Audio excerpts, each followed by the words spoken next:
નમસ્કાર દર્શક મિત્રો, મિત ગુજરાત ન્યૂઝમાં આપનું સ્વાગત છે।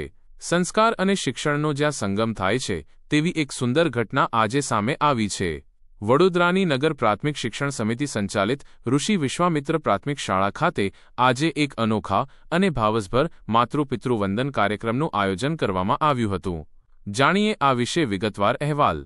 આજના આધુનિક યુગમાં જ્યારે માનવીય મૂલ્યો વિસરાતા જાય છે ત્યારે ઋષિ વિશ્વામિત્ર પ્રાથમિક શાળાએ નવી પેઢીને સંસ્કારિત કરવાનું બીડું ઝડપ્યું છે।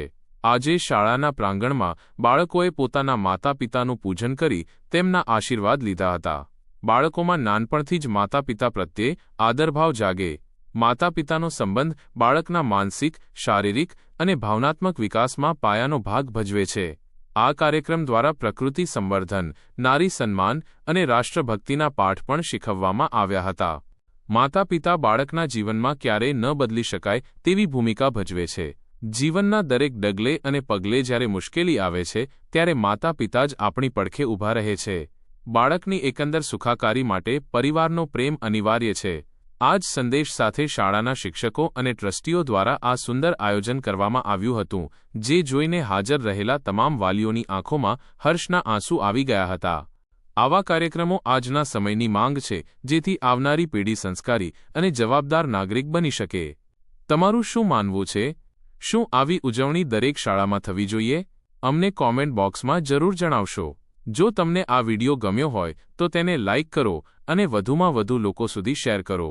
આવી જ પોઝિટિવ અપડેટ્સ માટે અમારી ચેનલને સબસ્ક્રાઇબ કરવાનું ભૂલશો નહીં। જોતા રહો મિત ગુજરાત ન્યૂઝ। આભાર। નગર પ્રાથમિક શિક્ષણ સમિતિ વડોદરા સંચાલિત ઋષિ વિશ્વામિત્ર પ્રાથમિક શાળા સવાર ખાતે આજે માતૃપિતૃ વંદન કાર્યક્રમ યોજવામાં આવ્યો। Initiative four morale and cultural training foundation અંતર્ગત ઘણી બધી એમ કહીને જીવન મૂલ્યોને બાળકોના જીવનમાં લાવવા માટે પ્રયત્નો થઈ રહ્યા છે।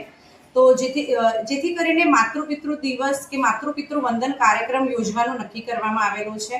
અને આ કાર્યક્રમ થકી આમ તો એવું કહી શકાય કે માતા પિતા કંઈ એક દિવસ પૂજન માટેના નથી, પરંતુ બાળકોને એની જાણ થાય એ માટે થઈને આપણે 14મી ફેબ્રુઆરીનો દિવસ છે એ માતૃપિતૃ વંદન કાર્યક્રમ કરીને આપણે ઉજવી રહ્યા છીએ। અને મારું માતા પિતાને એક જ સૂચન છે, કાં તો એમ કહી શકાય કે એક વિનંતી છે કે બાળકો છે ને પ્રેમના ભૂખ્યા છે, તો તમે બાળકોને પ્રેમ આપો।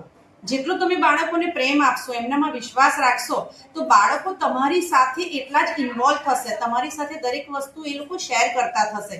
તો અત્યારે જે સામાજિક દૂષણો જોવા મળી રહ્યા છે બાળકોના, તો એ બધામાંથી આપણે ઉપર આવીશું। એટલે બાળકોને ખાસ તમારા પ્રેમની, વિશ્વાસની જરૂર છે। તો વાલીઓને મારો એક જ નમ્ર વિનંતી કે તમારા બાળકોને પ્રેમ આપો, વિશ્વાસ આપો, એમનામાં તમે એવી શક્તિને જાગૃત કરો કે જેથી કરીને કોઈ પણ પગલું ભરતા પહેલા તમારો વિચાર કરે। અને એના જ અનુસંધાનમાં આજે અમે માતૃપિતૃ વંદન કાર્યક્રમ કરી રહ્યા છીએ, જેમાં બાળકો કુમકુમ તિલક, ફૂલ અને ચોકલેટ આપી પોતાના વાલીઓની, મમ્મી કે પપ્પાની પૂજા કરી રહ્યા છે અને એમના આશીર્વાદ મેળવી રહ્યા છે। આપણે ભારતીય સંસ્કૃતિને એક એમ કહી શકાય કે ઉજાગર કરી રહ્યા છીએ આ કાર્યક્રમ દ્વારા।